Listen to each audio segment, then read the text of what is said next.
On March 7, 2014, in Dallas, Texas, a desperate phone call would become the last time anyone would hear Delisa Kelly's voice.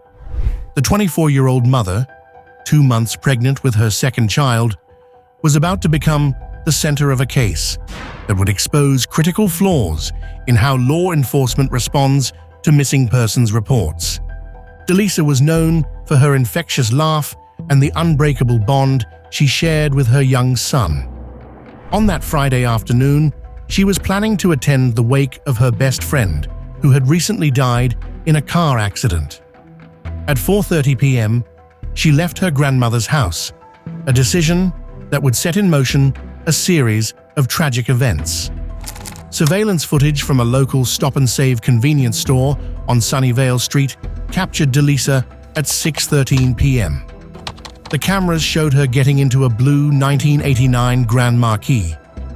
What happened in the next 30 minutes would haunt her family forever. At approximately 6:45 p.m., Delisa's sister Jasmine received a call that still echoes in her memory.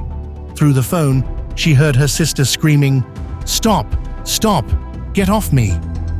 A male voice in the background demanded, "Shut up! Stop screaming! You want to be hard-headed."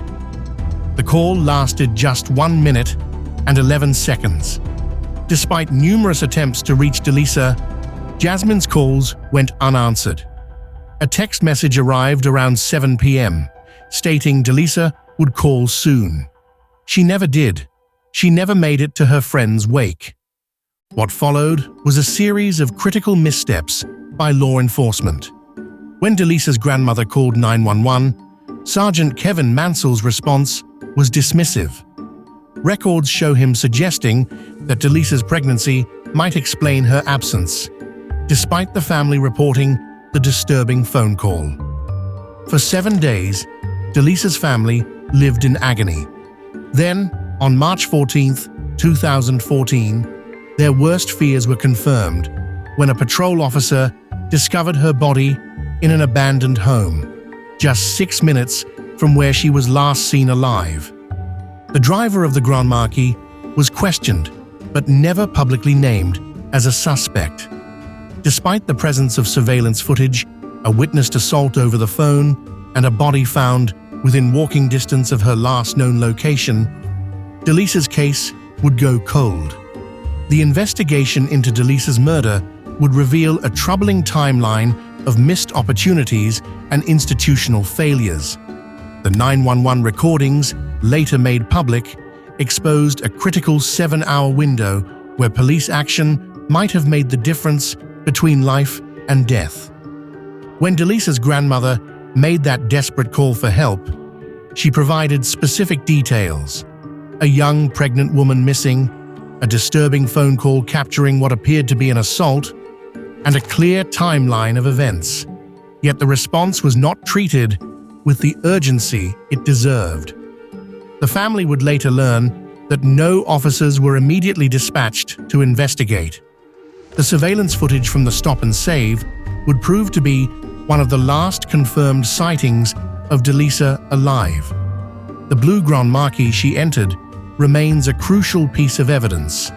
While police questioned its driver, the details of that interview and any findings have never been made public, leaving a significant gap in the investigation's narrative. What makes this case particularly haunting is the proximity of all key locations: the convenience store where she was last seen, the location where her phone last pinged, and the abandoned house where her body was found were all within a 6-minute drive of each other. This geographic clustering suggests her killer was familiar with the area. The abandoned house where Delisa was found had been vacant for years, another detail that points to local knowledge. It was the type of location that wouldn't draw immediate attention, perfect for someone who needed to avoid detection. The condition of the house and its accessibility would have made it an ideal location for a crime of opportunity. Yet the choice of location suggests premeditation. Dallas Police Department's internal investigation launched after public pressure, revealed multiple procedural failures in the initial response. The department's own policies dictated that cases involving suspicious circumstances, especially with evidence of potential violence, should trigger immediate action. Instead, crucial hours passed without a coordinated search effort. The autopsy report, while confirming Delisa's death as a homicide, has never been fully released to the public. This detail, combined with law enforcement's reluctance to discuss specific evidence, suggests that investigators may be holding back key information, either to protect the integrity of the ongoing investigation or because the details are too sensitive to release. Perhaps most tragically, Delisa's second child, the one she was carrying when she was murdered, would never have the chance to be born. Her young son would grow up without his mother, left only with memories of their inseparable bond. Why was the driver of the Grand Marquis never publicly identified? What evidence, if any, was recovered from the abandoned house? And perhaps most crucially, who made that final call to Jasmine, allowing her to hear her sister's desperate struggle? The Dallas Police Department maintains that this is still an active investigation, though no significant leads have been publicly disclosed since 2014. The department has faced criticism for its initial handling of the case, leading to internal policy changes in how missing persons reports are processed and evaluated. Lysandra Kelly, Delisa's mother, has spoken out about the pain of not knowing who took her daughter's life. "We're not just looking for closure," she said in a recent interview. "We're looking for justice. Someone knows what happened to my daughter that day." The area where Delisa was found has changed in the decade since her death. The abandoned house has been demolished, but the memory of what happened there continues to haunt the community.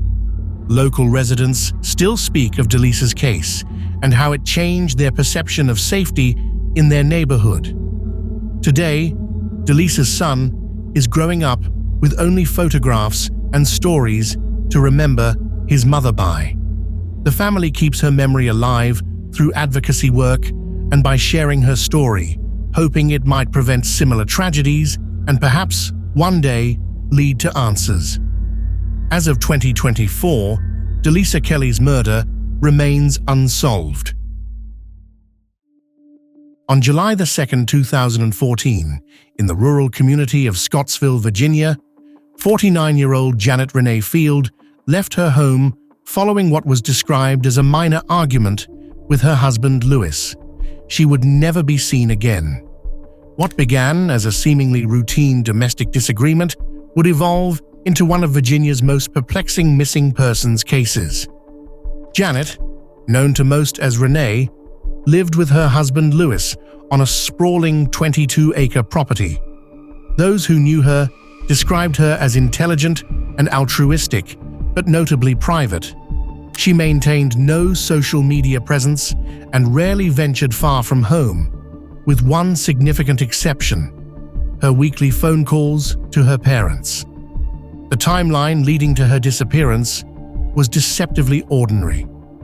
On June 29th, Janet and Louis traveled to Richmond for a shopping trip. The following day, she made her routine call to her parents, both events verified through cell phone and financial records. But on July 2nd, everything changed. At approximately 1 p.m., following the argument with Louis, Janet got into her burgundy 2010 Subaru Forester and drove away from their property. When she failed to return that evening, Louis contacted her parents to check if she had sought refuge with them. By the next morning, he had filed a missing persons report with the Fluvanna County Sheriff's Office. The investigation took a crucial turn on July 4th, when Janet's vehicle was discovered at a park and ride in Zion Crossroads, nearly 20 miles from her home. Inside the car, investigators found her keys, cell phone, and purse, but her money and credit cards were missing. In a decision that would later raise questions, investigators opted not to conduct DNA testing on the vehicle, believing it would only reveal the expected presence of Janet and Lewis's DNA. Captain David Wells of the Fluvanna County Sheriff's Office would later acknowledge the complexity of the case. Obviously, in any case where a wife goes missing, statistically, people always look at the husband first. We have interviewed the husband in depth on some things and are not 100% satisfied with some of his answers. He's a very flat person, so he's difficult to get a read on. The investigation would reveal unexpected details about Lewis Field. When subjected to a polygraph examination, his results showed indicators of deception. Investigators also uncovered evidence of a past affair with an unidentified woman in Texas, though this lead was ultimately determined to have no connection to Janet's disappearance. Despite extensive searches of the area where Janet's car was found, including the deployment of cadaver dogs and bloodhounds, no trace of her was discovered. A thorough search of the Fields' home similarly yielded no clues to her whereabouts. The case had all the elements that typically generate significant leads: a domestic dispute, an abandoned vehicle, a spouse with questionable polygraph results. Yet investigators found themselves facing a disturbing lack of concrete evidence. Janet's cousin, Bridget Cooper Worley, voiced what many close to the case were thinking. She was always a very private person. She only talked to a few people. She didn't leave the house a whole lot. I just cannot see her up and leaving and not letting her family know what was going on. The location of Janet's car particularly troubled her cousin, who noted, "I can't even understand why her car would have been at that park and ride where her car was found." In a cruel twist of fate, Janet's mother passed away shortly after her daughter's disappearance, never knowing what happened to her child. Captain Wells and his team maintain an active file on the case, regularly reviewing the evidence in hopes of finding something they might have missed. "There is a big box with all of the information on the case," Wells explained, "and I often look through it to see what I may have missed and have other officers look through it to get some fresh eyes on it. We've had state police look it over too." Now, more than 8 years after Janet Renee Field walked out of her home following that seemingly minor argument, her disappearance remains one of Virginia's most troubling cold cases. No suspects have ever been officially named. The investigation continues to be hampered by a remarkable absence of leads or witnesses, creating a vacuum of information that has frustrated both investigators and family members alike. The Fluvanna County Sheriff's Office continues to seek information about Janet's disappearance. For her remaining family members and the investigators who have spent years searching for answers, the hope remains that someone, somewhere, holds the key to unlocking this baffling case. For those who knew Janet, the not knowing may be the hardest part. As her cousin, Bridget Cooper Worley, put it, "We just want to know what happened to Renee. Someone out there knows something. We just need them to come forward." The Fluvanna County Sheriff's Office continues to seek information about Janet's disappearance. Anyone with information is urged to contact them at 434-589-8211. As this case approaches its 10th year unsolved, investigators and family members alike hold on to hope that someone will finally come forward with the crucial piece of information needed to solve the mysterious disappearance of Janet Renee Field. On a November evening in 2018, in the affluent suburb of Cumming, Georgia, a group of friends gathered for what should have been a casual adult sleepover. By morning, one of them would be dead, launching an investigation that would spark national outrage and raise disturbing questions that persist to this day. Tamla Horford, a 40-year-old mother of 5 boys, was known throughout her community as Supermom, the dedicated parent who showed up at every football game with signs and a megaphone to cheer on her children. But on November 3rd, she accepted an invitation that would prove fatal, a grown-up sleepover at the home of her friend, Jean Myers. The gathering seemed innocent enough, 8 women coming together to watch the LSU versus Alabama football game, celebrating Jean's 45th birthday. 2 men were also present that night, Jean's boyfriend Jose Barrera and Tom Smith, another guest's husband. The evening began routinely. Nicole, the first guest, arrived at 4 p.m. to help decorate. Tamla arrived around 8:30 p.m.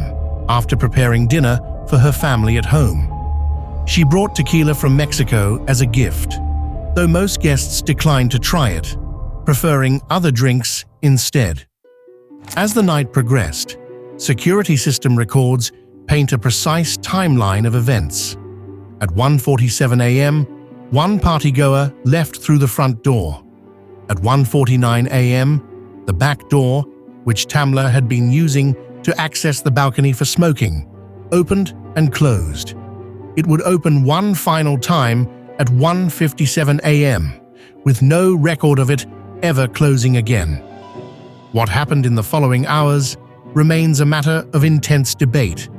What we know for certain is that at approximately 8:30 a.m. the next morning, Jean's aunt, who was sleeping in the basement, saw something disturbing through her window, a figure in a Dalmatian print onesie, motionless on the ground outside. The 911 call came just before 9 a.m.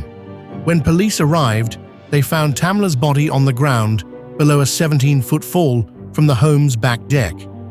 Her right hand was positioned at what investigators described as a 40-degree angle, a detail that would later conflict with witness statements claiming both her arms were at her sides. The investigation revealed troubling inconsistencies from the start. When interviewed, all party attendees described Tamla as happy and energetic throughout the night, with no signs of distress. When asked specifically about the mood of the party, Jean Myers offered a telling response. No one was sad or angry, except that LSU lost. The autopsy conducted by the Georgia Bureau of Investigations painted a grim picture. Tamla had suffered severe injuries to her head, neck, and torso. The report detailed superficial abrasions on her forehead, above her left eye, the bridge of her nose, her right temple, and chin. Her injuries included a fractured vertebra, a dislocated right wrist, and perhaps most notably, a laceration on her heart. The toxicology report would later become a point of controversy. Tamla's blood alcohol content was 24, 3 times the legal limit. Traces of THC and Xanax were also found in her system. While authorities used this to support their theory of an accidental fall, others questioned whether this combination of substances alone could explain the extensive nature of her injuries. Jose Barrera, Jean's boyfriend, who was present that night, would later face scrutiny for his role in the investigation's aftermath.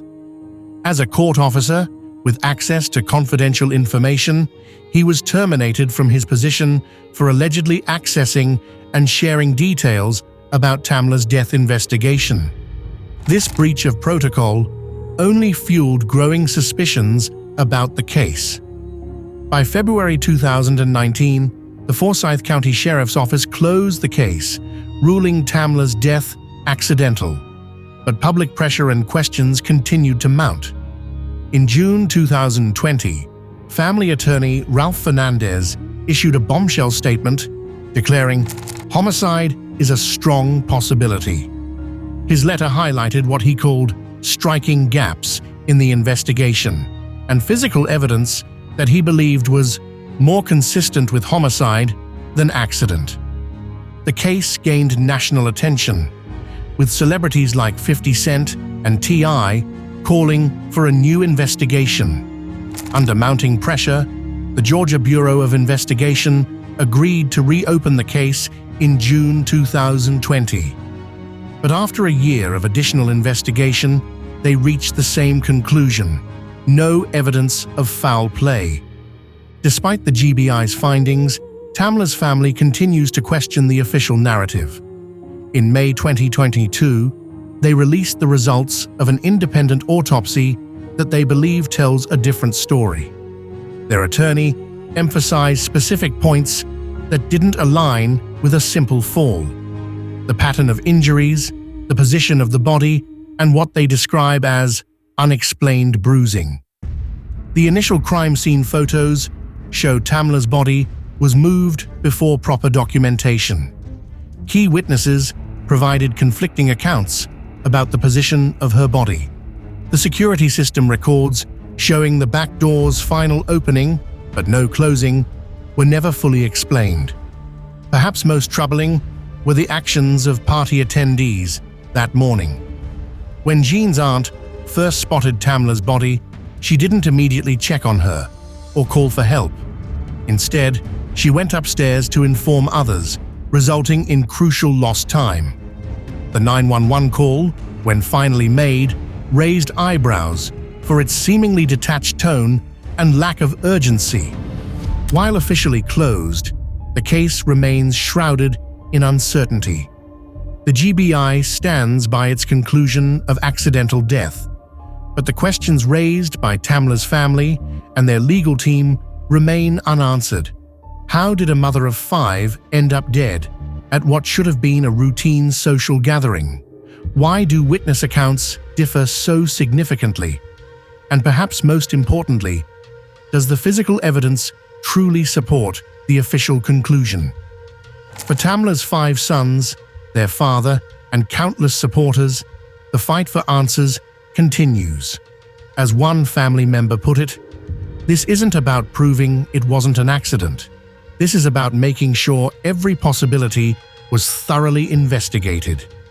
Until that happens, the death of Tamla Horford will remain one of Georgia's most controversial and contested cases, officially solved but perpetually questioned.